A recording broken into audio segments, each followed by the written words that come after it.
ನಾವ್ ನೋಡ್ರಿ ರೈತರ ಅಂದ್ಮೇಲೆ ಎಲ್ಲ ತಿಂದು ಉಳಿದು 3 ಪಾಲು ಒಂದ್ ದೇವ್ರಿಂದು, ಒಂದು ಮನುಷ್ಯರ್ದು, ಒಂದು ಗುಬ್ಬಿ ಪ್ರಾಣಿಗಳದು ಆದ್ಮೇಲೆ ನಂದು. ಇದು ಗಾಳಿಗೆ ಚೆನ್ನಾಗಿ ಪ್ರಶಾಂತವಾದ ಗಾಳಿ ಇದೆ, ಇಂಪಾರ್ಟೆಂಟ್ ಇದಕ್ಕೆ ಗಾಳಿ ಬಿಸಿಲು. ಆಮೇಲೆ ದ್ವಾಮಿ ಒಂದು ಕುಂದಿರ್ಸ್ಲಿಲ್ಲ ಅಂದ್ರೆ ಯಾರು ರೋಗ ಬರಲ್ಲ. ಇಂಪಾರ್ಟೆಂಟ್ ಅದೇ. ಇದ್ರಲ್ಲಿ ಕಸ ಇರಬಾರ್ದು, ಕಸ ಇತ್ತು ಆಮೇಲೆ ಟ್ರಿಪ್ಸ್ ಬರ್ತಾವಲ್ಲ, ಆ ಟ್ರಿಪ್ಸ್ಗೋಸ್ಕರನೇ ರೋಗಗಳು ಬರಕ್ ಸ್ಟಾರ್ಟ್ ಆಗುತ್ತೆ. ಅದೇ ಮೆಕ್ಕೆಜೋಳ, ಅದೇ ಸಜ್ಜಿ, ಅದನ್ನೇ ಬೆಳೆದ ಕುಂತು ಎಲ್ಲರೂ ಅದನ್ನ ಮಾಡ್ಕೊಂತ ಹೋದಿವಿ ಅಂದ್ರೆ ಮಾರ್ಕೆಟ್ ಅಲ್ಲಿ ಇವತ್ತು ಬೆಲೆ ಸಿಗ್ತಾ ಇಲ್ಲ ನಮಗೆ. ಹೌದು. 3 ಕಾಯಿ ಬಿಟ್ರೆ ನಮಗೆ ಪ್ರಾಫಿಟ್ ಜಾಸ್ತಿ ಆಗುತ್ತೆ. ಕಾಯಿ ಹೆಲ್ದಿಯಾಗಿ ಬರುತ್ತೆ, ಸೈಜ್ ಚೆನ್ನಾಗಿ ಬರುತ್ತೆ, ವೇಟ್ ಜಾಸ್ತಿ ಇರುತ್ತೆ. ಫಿನ್ಸಿಂಗ್ ಅಂದ್ರೆ ಹೆಂಗಂದ್ರೆ ಬಳ್ಳಿ ಪೂರ್ತಿ ಪಂಗ್ಲ ಹೊಡಿತಲ್ಲ, ಅದನ್ನ ನಾನು ಅಷ್ಟು ಬಿಡಲ್ಲ. ಅದರಲ್ಲಿ 2 ಕುಡಿ ಅಷ್ಟೇ ಬಿಡ್ತೀನಿ, ಉಳಿದೆಲ್ಲ ಕಟಾವ್ ಮಾಡಿ ಹೋಗಿತೀನಿ. ಕಟಾವ್ ಮಾಡಿ ಹೋಗೋದ್ರಲ್ಲಿದೆ 2 ಬಳ್ಳಿಗೆ ಮ್ಯಾಕ್ಸಿಮಮ್ 3 ಅಥವಾ 4 ಕಾಯಿ ಕುಂದಿರ್ತೀನಿ. ಈಗೇನು ನೀರಿಂದು ಅವಶ್ಯಕತೆ ಜಾಸ್ತಿ ಇರಲ್ರಿ. ಅತಿ ಹೆಚ್ಚು ನೀರ್ ಕೊಟ್ರೆ ಕೊಳೆ ರೋಗ ಬಂದು ಕೊಳೆತೋಗುತ್ತೆ. ಅದು ಒಂದು ಪ್ರಾಬ್ಲಮ್ ಇದ್ರಲ್ಲಿ. ಹಂಗಾಗಿ ನಾವೇನ್ ಮಾಡ್ತೀವಿ, ಕೊಳೆ ರೋಗ ಬರಬಾರ್ದು ಅನ್ನೋ ಉದ್ದೇಶಕ್ಕೋಸ್ಕರ ಲೈಟ್ ಆಗಿ ನೀರ್ ಕೊಡ್ತಾ ಇದೀವಿ. ನಮಸ್ಕಾರ, ನಾವಿವತ್ತು ಕೊಪ್ಪಳ ತಾಲೂಕು, ಕೊಪ್ಪಳ ಜಿಲ್ಲಾ ಶಿವಪುರ ಗ್ರಾಮದ ನಾಗರಾಜ್ ಪಾಟೀಲ್ ಜಮೀನಲ್ಲಿ ಇದೀವಿ. ಸೊ ಅವರು ಕಳೆದ ವಿಡಿಯೋದಲ್ಲಿ ಮಿಶ್ರ ಬೆಳೆ ಬಗ್ಗೆ ಮಾಹಿತಿಯನ್ನ ಕೊಟ್ಟಿದ್ರು. ಸೊ ಇವತ್ತು ಕಲ್ಲಂಗಡಿನ ಹೇಗ್ ನಾಟಿ ಮಾಡ್ಬೇಕು ಮತ್ತು ಯಾವಾಗ ನಾಟಿ ಮಾಡಿದ್ರೆ ನಮ್ಗೆ ಸರಿಯಾದ ಸಮಯಕ್ಕೆ ಬರುತ್ತೆ ಅನ್ನೋದ್ರ ಬಗ್ಗೆ ಮಾಹಿತಿಯನ್ನ ಕೊಡ್ತಾರೆ. ಬನ್ನಿ ಮಾತಾಡ್ಸೋಣ. ಯಾವ ತಳಿ ಮಾಡಿದಿರಿ ನೀವು? ಇದು ಬಂದು ಗ್ರೀನ್ ಪೆಟ್ಟಿ ಅಂತ ಬರುತ್ತೆ, ವೈಟ್ ಅಂಡ್ ಗ್ರೀನ್ ಲೀಸ್ ಹಾಕೊಂಡು ಮಾಡ್ತಾ ಇದೀವಿ. ಬಟ್ ಏನಂದ್ರೆ ಇದು ಬೆಳಿ ಅಕ್ಟೋಬರ್ ನವೆಂಬರ್ ತಿಂಗಳಲ್ಲಿ ನಾಟಿ ಮಾಡ್ಬೇಕು. ಇದು ನಾಟಿ ಮಾಡೋದ್ರಿಂದ ಏನಾಗುತ್ತೆ ಅಂದ್ರೆ ರೈತರಿಗೆ ಜನವರಿ ಫೆಬ್ರವರಿಯಲ್ಲಿ ಮಾರ್ಕೆಟಿಗೆ ಕಾಯಿ ಬರುತ್ತೆ, ಸರಿಯಾದ ಟೈಮ್ ಬೇಸಿಗೆಯಲ್ಲೇ ಬರುತ್ತೆ. ಆಮೇಲೆ ಡಿಸೆಂಬರ್ ಅಲ್ಲಿ ಕೂಡ ಇಟ್ಟರು ಕೂಡ ಬರುತ್ತೆ. ಆ ಟೈಮಲ್ಲಿ ಏನಾಗುತ್ತೆ ಅಂದ್ರೆ ಫೆಬ್ರವರಿ ದಾಟಿ ಬರುತ್ತೆ. ಬಂದ್ರೆ ಆ ಟೈಮಲ್ಲಿ ಮಾರ್ಕೆಟ್ ಒಳಗಡೆಗೆ ಜಾಸ್ತಿ ಮಾಲ್ ಬರುತ್ತೆ.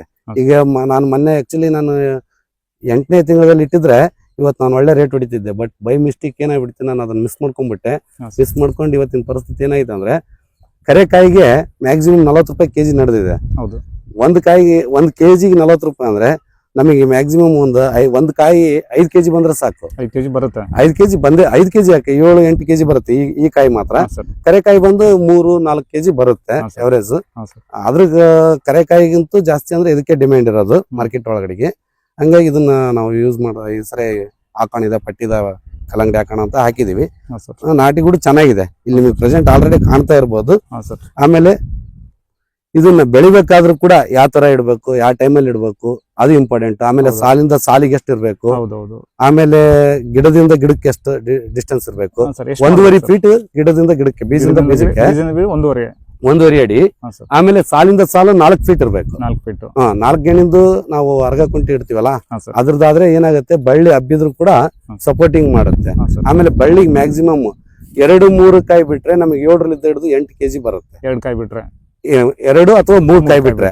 ಅಂದ್ರೆ ಈಗೇನು 10 ಕಾಯಿ ಬಿಟ್ಕೊಂಡು 1 ಕೆಜಿ, ಅರ್ಧ ಕೆಜಿ, 2 ಕೆಜಿ ಮಾಡ್ಕೊಳ್ಳೋದಕ್ಕಿಂತ 3 ಕಾಯಿಯಲ್ಲೇ ಅಷ್ಟ 15 ಕೆಜಿ ಎವರೇಜ್ ಬಂದ್ಬಿಡುತ್ತೆ. 5 ಕೆಜಿ ಹಿಡಿದ್ರು ಕೂಡ ಮ್ಯಾಕ್ಸಿಮಮ್ ಅಂದ್ರು 6ರಿಂದ ಹಿಡಿದು 8 ಕೆಜಿ ಬರ್ಲೇಬೇಕು ಒಂದ್ ಕಾಯಿ. 3 ಕಾಯಿ ಬಿಟ್ರೆ ಒಂದು ಬಳ್ಳಿಗೆ.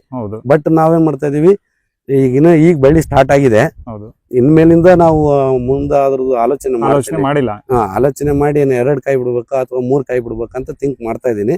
ಬಟ್ 1 ಕೆಜಿ 2 ಕೆಜಿ ಬೆಳೆಸೋ ಪದ್ಲಿ 10-20 ಕಾಯಿ ಬಿಡೋ ಪದ್ಲಿ 3 ಅಥವಾ 3 ನೋಡ್ತೀನಿ.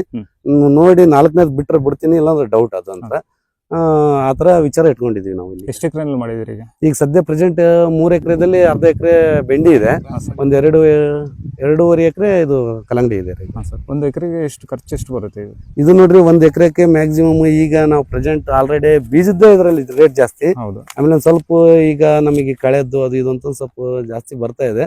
ಬಟ್ ಮ್ಯಾಕ್ಸಿಮಮ್ ಏನಿಲ್ಲ ಅಂದ್ರೆ ಒಂದು 35 45 ಸಾವಿರ ತನಕ 1 ಎಕರೆಗೆ ಎವರೇಜ್. ಬೀಜ ಎಷ್ಟು ಹೋಯ್ತು ಸರ್ ಇದಕ್ಕೆ? ಈ 1 ಎಕರೆಗೆ ಮ್ಯಾಕ್ಸಿಮಮ್ 3ರಿಂದ ಹಿಡಿದು 4,000 ಬೀಜ ಇಡ್ಬೇಕಾಗುತ್ತೆ 1 ಎಕರೆಗೆ. ಈಗ ಖರ್ಚು ಅಂತ ಬಂದಾಗ ಏನೇನ್ ಖರ್ಚುಗಳು ಬರುತ್ತೆ ಸರ್ ಮುಖ್ಯವಾಗಿ ಇದಕ್ಕೆ? ಸ್ಟಾರ್ಟಿಂಗ್ ಹೊಲ ಎಲ್ಲ ನಾವು ಉಳುಮೆ ಮಾಡಿದ ನಂತರ ಅದಕ್ಕೆ ಏನೇನ್ ಬೇಕು, ಸಾಲು ಗಡ್ಡಿ ಹೊಡ್ಸೋದು, ಆಮೇಲೆ ಬೀಜ ನಾಟಿ ಮಾಡೋದು, ಅವೆಲ್ಲ ಲೇಬರ್ ಪೇಮೆಂಟ್ ಅವೆಲ್ಲ ಸಹಜ ಆಗಿದ್ದೇ ಇರ್ತಾವಲ್ರಿ.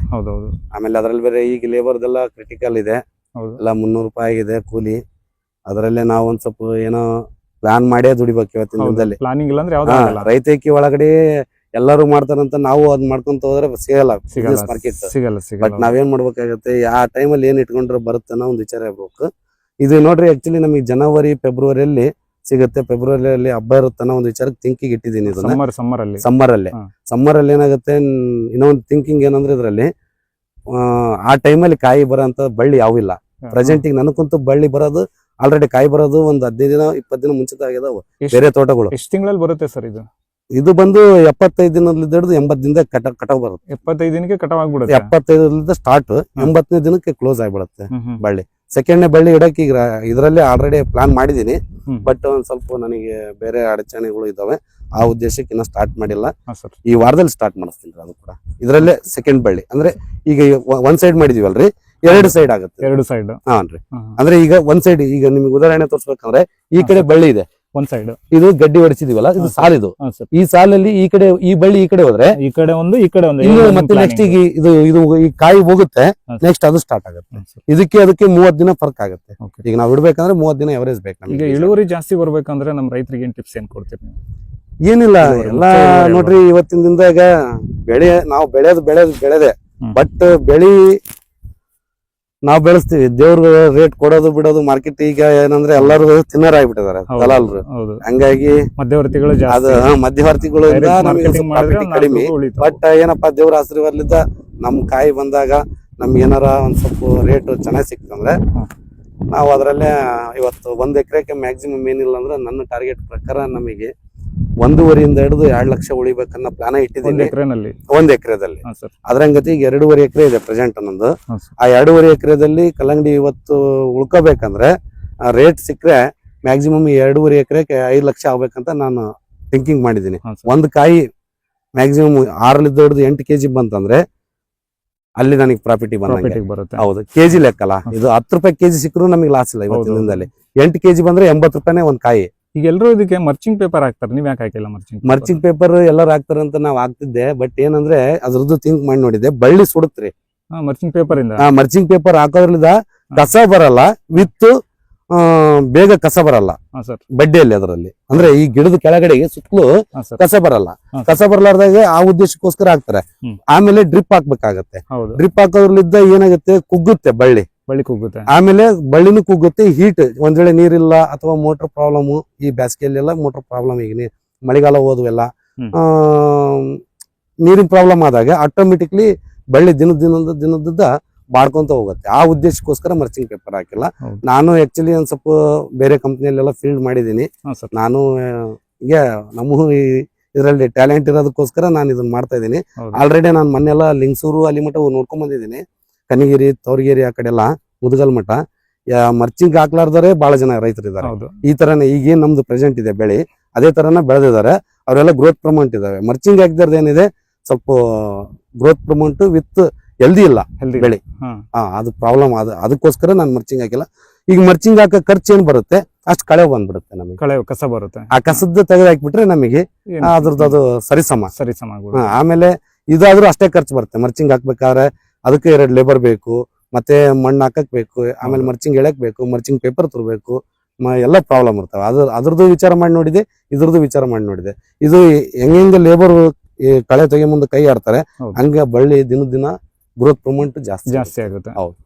ಈಗ ಗೊಬ್ಬರ ಈಗ ಸರ್ ಹೇಗೆ ಗೊಬ್ಬರ ನಿರ್ವಹಣೆ ಹೇಗೆ ಮಾಡ್ತಾರೆ ಸ್ಟಾರ್ಟಿಂಗ್ ಇಂದ ಅಂದ್ರೆ ಹುಮಿಕ್ ಆಸಿಡ್ ಸ್ಟಾರ್ಟಿಂಗ್ ನೋಡ್ರಿ ನಾನು 15 ದಿನಕ್ಕೆ ನಾನು ಬಳ್ಳಿಗೆ ಮೊನ್ನೆ ಕೊಟ್ಟಿದ್ದೀನಿ. 15 ದಿನಕ್ಕೆ ಇದರಲ್ಲಿ ಒಂದು ಪಟೇರ ಹಾಕಿದೀನಿ. ಒಂದಂದ್ರೆ 2.5 ಎಕರೆಗೆ ಟೋಟಲ್ 2 ಪಟೇರ, 2 ಹುಮಿಕ್ ಆಸಿಡ್. ಆಮೇಲೆ ಇದಕ್ಕೆ ನೀರು ಸರ್ ಎಷ್ಟು ದಿನಕ್ಕೊಮ್ಮೆ ನೀರು ಕೊಡ್ತೀರಿ ಇದಕ್ಕೆ? ಈಗೇನು ನೀರಿಂದು ಅವಶ್ಯಕತೆ ಜಾಸ್ತಿ ಇರಲ್ರಿ. ಅತಿ ಹೆಚ್ಚು ನೀರು ಕೊಟ್ರೆ ಕೊಳೆ ರೋಗ ಬಂದು ಕೊಳತೋಗುತ್ತೆ. ಅದು ಒಂದು ಪ್ರಾಬ್ಲಮ್ ಇದ್ರಲ್ಲಿ. ಹಂಗಾಗಿ ನಾವೇನ್ ಮಾಡ್ತೀವಿ, ಕೊಳೆ ರೋಗ ಬರಬಾರ್ದು ಅನ್ನೋ ಉದ್ದೇಶಕ್ಕೋಸ್ಕರ ಲೈಟ್ ಆಗಿ ನೀರ್ ಕೊಡ್ತಾ ಇದೀವಿ. ಈಗ ಮ್ಯಾಕ್ಸಿಮಮ್ ನೋಡ್ರಿ, ಈಗ ನಾನು ನೀರ್ ಕಟ್ಟಿ 1-2 ದಿನಕ್ಕೆ ಮಳೆ ಆಯ್ತು, ಮತ್ತೆ ಈಗ ಹಸಿ ಇದೆ ಇನ್ನ ಒಂದು 2-3 ದಿನ ಬಿಟ್ಟು ನಂತರ ಇದು ಮಾಡ್ಬೇಕಂತ ಮಾಡಿದೀನಿ, ನೀರ್ ಕೊಡ್ಬೇಕಂತ ಮಾಡಿದೀನಿ. ಕಾಯಿ ಸ್ಟಾರ್ಟ್ ಆಯ್ತಂದ್ರೆ ಅವಾಗ ಕಂಟಿನ್ಯೂ ನೀರ್ ಬೇಕಾಗುತ್ತೆ. ಅವಶ್ಯವಾಗಿ ಅದು, ಯಾಕಂದ್ರೆ ನೀರಿನಿಂದನೇ ಆಗಂತ ಕಾಯಿ ಅದು. ಆ ನೀರು ಅವಶ್ಯವಾಗಿ ಬೇಕೇ ಬೇಕು. ನೀರಿದ್ರೆ ಕಾಯಿ ತುಂಬುತ್ತೆ. ಕಾಯಿ ಚೆನ್ನಾಗಿ ತುಂಬಂದ್ರೆ ವೇಟ್ ಜಾಸ್ತಿ ಬರುತ್ತೆ. ವಜನ್ ಜಾಸ್ತಿ ಬಂತಂದ್ರೆ ನಮಗೆ ರೇಟ್ ಮಾರ್ಕೆಟ್ ಒಳಗೆ 10 ರೂಪಾಯಿ ಸಿಕ್ಕರೆ ಸಾಕು, ದೇವ್ರ ಆಶೀರ್ವಾದ. ಅತಿ ಆಸೆ ಇಲ್ಲ ಸರ್. ಈಗ ಒಂದ್ ಬಳ್ಳಿಗೆ ನೀವು 3 ಕಾಯಿನ ಬಿಡ್ತೀನಿ ಅಂದ್ರೆ ಬಳ್ಳಿನ ಹೇಗ್ ಸರ್ ಮೇಂಟೈನ್ ಮಾಡ್ತೀರಾ? ಮುಂದ್ ಕಾಯಿ ಹೇಗ್ ಮೇಂಟೈನ್ ಮಾಡ್ತೀರಾ? ನೋಡಿ ಸರ್, ಇದು ಫಿನ್ಸಿಂಗ್ ಅಂತಾರೆ ಆಕ್ಚುಲಿ. ಯಾಕಂದ್ರೆ ಇದನ್ನ ಮಾಡೋದ್ರಿಂದ ಏನಾಗುತ್ತೆ ಅಂದ್ರೆ 3 ಕಾಯಿ ಬಿಟ್ರೆ ನಮಗೆ ಪ್ರಾಫಿಟ್ ಜಾಸ್ತಿ ಆಗುತ್ತೆ. ಕಾಯಿ ಹೆಲ್ದಿಯಾಗಿ ಬರುತ್ತೆ, ಸೈಜ್ ಚೆನ್ನಾಗಿ ಬರುತ್ತೆ, ವೇಟ್ ಜಾಸ್ತಿ ಇರುತ್ತೆ. ಫಿನ್ಸಿಂಗ್ ಅಂದ್ರೆ ಹೆಂಗಂದ್ರೆ ಬಳ್ಳಿ ಪೂರ್ತಿ ಪಂಗ್ಲ ಹೊಡಿತಲ್ಲ, ಅದನ್ನ ನಾನು ಅಷ್ಟು ಬಿಡಲ್ಲ. ಅದರಲ್ಲಿ 2 ಕುಡಿ ಅಷ್ಟೇ ಬಿಡ್ತೀನಿ, ಉಳಿದಿದ್ದೆಲ್ಲ ಕಟಾವ್ ಮಾಡಿ ಹೋಗಿತೀನಿ. ಕಟಾವ್ ಮಾಡಿ ಹೋಗೋದ್ರಿಂದ 2 ಬಳ್ಳಿಗೆ ಮ್ಯಾಕ್ಸಿಮಮ್ 3 ಅಥವಾ 4 ಕಾಯಿ ಕುಂದಿರ್ಸ್ತೀನಿ ಅಷ್ಟೇ. ಎಲ್ಲ ಕಟ್ ಮಾಡಿ ಕಟ್ ಮಾಡಕ್ಕೆ ಅದಕ್ಕೆ ಲೇಬರ್ ಬೇಕು ಎಕ್ಸ್ಟ್ರಾ, ಅದನ್ನು ಮಾಡಿಸ್ತೀನಿ. ಅದನ್ನ ಮಾಡಿಸಿದ್ರೆ ಫಿನ್ಸಿಂಗ್ ಮಾಡಿಸಿದ್ರೆ ಏನಾಗುತ್ತೆ, ಇಳುವರಿ ಅಂದ್ರೆ ಇಳುವರಿ ಅನ್ನೋಕ್ಕಂತೂ ವೇಟ್ ಜಾಸ್ತಿ ಆಗುತ್ತೆ, ಸೈಜ್ ಚೆನ್ನಾಗಿ ಬರುತ್ತೆ, ದಪ್ಪ ಬರುತ್ತೆ, ಉದ್ದ ಬರುತ್ತೆ, ಆತರ ಇರುತ್ತೆ. ಹೊರವಲ್ಲ ಆಮೇಲೆ ನೀರಾವರಿಗೆ ಏನ್ ಸರ್ ವ್ಯತ್ಯಾಸ? ಯಾವ್ದಕ್ಕೆ ಜಾಸ್ತಿ ಇಳುವರಿ ಹೊಂದ್ಕೊಳ್ಳುತ್ತೆ ಇದು? ಸರ್, ಇದು ಆಕ್ಚುಲಿ ಹೊರಭೂಮಿ. ಇದು ಬೇಸಿಗೆಯಲ್ಲಿ ಮೆಕ್ಕೆಜೋಳ ಅಥವಾ ಬೇರೆ ಬೆಳೆಗಳನ್ನ ಇದ್ರ ಮಳೆ ಮೇಲೆ ಬೆಳಿತೀವಿ ಇದ್ರ ಮೇಲೆ. ಆದ್ರೆ ಹೊರವಲ ಇದೆ ಆಕ್ಚುಲಿ. ಈ ಹೊರವಲ ಹೆಂಗಿದೆ ಅಂದ್ರೆ ಬಳ್ಳಿ ಹುಲ್ಸು ಜಾಸ್ತಿ ಇದೆ ಅಂತದ್ದು ನಮ್ಮ ರೈತಕಿ ಭಾಷೆದ ಒಳಗಡೆಗೆ ಹುಲ್ಸು ಜಾಸ್ತಿ ಇದೆ ಅದಕ್ಕೆ. ಆಮೇಲೆ ಗ್ರೋತ್ ಪ್ರಮೋಟ್ ಚೆನ್ನಾಗಿದೆ, ಬಳ್ಳಿಗಳು ಹೆಲ್ದಿ ಆಗಿದೆ. ಬಟ್ ಅದನ್ನೇ ನೀರು ಹಾಸಿದಂತ ಪಂಪ್ಸೆಟ್ ಹೊಲನೇ, ಅದು ಕೂಡ ಹೊರವಲನೆ, ಬಟ್ ಪಂಪ್ಸೆಟ್ ಇದೆ ಅದಕ್ಕೆ. ಅದು ಕಂಟಿನ್ಯೂ ನೀರು ಹಾಸಿದ್ದಾರೆ. ನಾವು ಕೂಡ ಈಗ ಬೆಳೆ ಮಾಡಿದೀವಿ ಅದ್ರ ಮೇಲೆ ಕಲ್ಲಂಗಡಿ. ಬಟ್ ಅದನ್ನೇ ಒಂದ್ ಸ್ವಲ್ಪ ಚೇಂಜ್ ಇದೆ, ಇದನ್ನು ಚೇಂಜ್ ಇದೆ. ಅದಕ್ಕೆ ಬಹಳ ಡಿಫರೆಂಟ್ ಇದೆ. ಅಂದ್ರೆ ಇದು ಹೆಲ್ದಿ, ಫುಲ್ ಗ್ರೋತ್ ಪ್ರಮೋಟ್ ಚೆನ್ನಾಗಿದೆ. ಬಳಿ ದಿನದ ಚೇಂಜ್ ಆಗ್ತಾ ಬರ್ತಾ ಇದೆ. ಬಟ್ ಅದು ಹಂಗೆಲ್ಲ ಸ್ವಲ್ಪ ಹಿಡಿದಾಕಿದೆ ನಮಗೆ ಬಳ್ಳಿನ. ನೀರಾವರಿಗೂ ಹೌದು, ನೀರಾಡಿದಂತ ಭೂಮಿಗೆ ಹೊರವಲಕ್ಕೂ ಬಹಳ ಡಿಫರೆಂಟ್. ಅಂದ್ರೆ ಕೆಮಿಕಲ್ ಇರುತ್ತಂದ್ರೆ ಭೂಮಿ ಒಳಗಡೆ? ಇಲ್ಲ, ಅದೇನಂದ್ರೆ ಇದು 6 ತಿಂಗಳ ಮಳಿ ಅಷ್ಟೇ ತಗೊಂತೈತಿ. 6 ತಿಂಗಳ ಆದ ನಂತರ 6-7 ತಿಂಗಳ ಮಳೆ ಆದ ನಂತರ ಇದಕ್ಕೆ ಕಂಟಿನ್ಯೂ ಬಿಸಿಲು, ಗಾಳಿ, ಆಮೇಲೆ ಇದಕ್ಕೆ ಏನೇನ್ ಬೇಕೋ ಲವಣಾಂಶಗಳು ಎಲ್ಲ ಸಿಗ್ತಾ ಇದೆ. ಬಟ್ ಅದ್ರಲ್ಲಿ ಏನು ಸಿಗಲ್ಲ. ಅದೇನಂದ್ರೆ ಈ ಬೆಳೆ ತಕೊಂಡ್ ಕಡೆ ನೆಕ್ಸ್ಟ್ ಬೆಳೆ ಹಾಕ್ತಾರೆ. ಹಂಗೆ ನೀರ್ ಹಾಸಿ ಬರ್ಡ್ ಒಂಥರ ಭೂಮಿ ಗಟ್ಟಿಯಾಗಿದೆ. ಅದು ಅದಕ್ಕೋಸ್ಕರ ಬೇರು ಆಳವಾಗಿ ರೂಟ್ಸ್ ಗಳು ಜಾಸ್ತಿ ಹೋಗ್ತಾ ಇಲ್ಲ ಭೂಮಿಯಲ್ಲಿ. ಹಂಗಾಗಿ ಒಂದ್ ಸ್ವಲ್ಪ ಬಳ್ಳಿ ಡೌನ್ ಇದೆ. ಇದಕ್ಕೂ ಬಹಳ ಡಿಫರೆನ್ಸ್ ಇದೆ. ಆಮೇಲೆ ಸರ್, ಇದು ಗುಡ್ಡದ ಪಕ್ಕದಲ್ಲೇ ಮಾಡಿದ್ರಿ ನೀವು? ಹೌದು, ಗುಡ್ಡ ಇದೆ, ಇದ್ರಲ್ಲಿ ಪಕ್ಕದಲ್ಲೇ ಮಾಡಿದ್ರೆ ಕೋತಿ, ಕರಡಿ, ಆಮೇಲೆ ದನಗಳ ಕಾಟ ಜಾಸ್ತಿ ಅಲ್ಲ. ದನಗಳು ಅವೆಲ್ಲ ಏನು ಮನುಷ್ಯರ್ ಕಾಯ್ಕೊಂತಾರೆ, ಅದ್ರದ್ದೇನು ಪ್ರಾಬ್ಲಮ್ ಇಲ್ಲ. ಬಟ್ ನಮ್ ಫ್ರೆಂಡ್ ಸರ್ಕಲ್ ಒಳಗಡೆಗೆ ಆಮೇಲೆ ಇಲ್ಲಿ ನಮಗೆ ಹಂಗೆ ಮಾತಾಡ್ತಾ ಇರ್ತಾರ, ಅಲ್ರಿ ಈ ಗುಡ್ಡದ ಪಕ್ಕದಾಗ ಇದಾಕಿದ್ರೆ ಕಲ್ಲಂಗಡಿ, ಬಟ್ ಇಲ್ಲೇ ಗುಡ್ಡ ಇದೆ, ಅಲ್ಲೇ ಕರಡಿ ಜಾಸ್ತಿ ಬರುತ್ತೆ, ಅಲ್ಲೇ ಬರಲ್ಲೇ ಜಗದಲ್ಲೇ ಐತಿ, ಹೆಂಗ್ ಇದನ್ ಮಾಡ್ತೀರಿ ನೀವು ಮೇಂಟೈನ್? ನಾಳೆ ಕಾಯಿ ಬಂದ್ಮೇಲೆ ಅದು ಅದ್ರಲ್ಲಿ ಬೇರೆ ಏನಾದ್ರು ನಿಮ್ಗೆ ಎಫೆಕ್ಟ್ ಮಾಡಿದ್ರೆ ಹೆಂಗ ಅಂತಂದು. ಹೌದು, ಅದು ಸಹಜ. ಅದು ನೋಡ್ರಿ, ಈಗ ತಿನ್ನ ಬೆಳೆ ಅದು. ಹೌದು, ಅದ್ರಲ್ಲಿ ಬೇರೆ ಬೇಸಿಗೆ ದಿನದಲ್ಲಿ ಏನು ಇರಲ್ಲ, ಅದಕ್ಕೂ ಕೂಡ ಪ್ರಾಣಿಗೆ ಏನು ಸಿಗಲ್ಲ, ತಿನ್ನಕ್ ಏನು ಸಿಗಲ್ಲ. ಬಟ್ ಅದು ತಿನ್ಲಿ.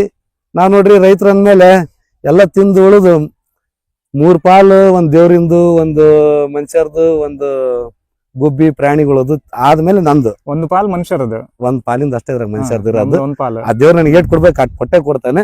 ಕಾಯ ಪ್ರಯತ್ನ ಮಾಡ್ತೀನಿ. ಹೌದು, ನಾನು ಬಿಡು ಕಾದು ಅದನ್ನ ಎಷ್ಟು ಅದಕ್ಕೆ ನಾವು ದುಡ್ದಂತ ಫಲ ಕೊಟ್ಟೆ ಕೊಡ್ತಾನೆ ದೇವ್ರು, ನಮ್ಮ ಪಾಲಿಗೆ ಇದ್ದೇ ಇರ್ತಾನೆ. ಬಟ್ ಏನ್ರಿ, ಕಾಯ್ಬೇಕಾಗತ್ತೆ. ದೇವ್ರು ಕೊಡ್ತಾನೆ ಅಂತ ನಾನು ಮನೆ ಕೂತ್ಕೊಂಡ್ರೆ ಬರಲ್ಲ. ಬಟ್ ಕಾಯ್ತೀನಿ. ಆದಷ್ಟು ಮಟ್ಟಿಗೆ ಹುಷಾರಲ್ಲಿದ್ದ ನಾವು ಇದನ್ನ ಮೇಂಟೈನ್ ಮಾಡ್ಕೊಂಡ್ರೆ ಇವತ್ತು 10 ಕಾಯಿ ಸಿಗೋದು, ಇನ್ನ ಒಂದ್ 5 ಕಾಯಿ ಜಾಸ್ತಿ ಸಿಗ್ಬೋದು ಅಷ್ಟೇ. ಅದೇ ಒಂದು ಆಸೆ, ಕಾಯ್ಕೊಂಡ್ರೆ. ಅಥವಾ ದೇವ್ರ ಮತ್ತೆ ಕರಡಿ ನಾವು ಅಷ್ಟು ಪಾತನ ಪಾಲಿಗೆ ಅಂದ್ರೆ ಅಷ್ಟು ತಿನ್ಲಿ, ನಮ್ಮ ಮನೆಗೆ ನಾವು ಮತ್ತೆ ಹೋಗಿ ಊಟ ಮಾಡಿ ಮುಕ್ಕೊಂತೀವಿ. ರೈತರು ಬಾಳೆವನ ಇಷ್ಟ ಅಲ್ರಿ? ಅವು ಪ್ರಾಣಿ ಗಿಣಿ ಎಲ್ಲ ತಿಂದು ಉಳಿದ್ಮೇಲೆ ನಮ್ದು.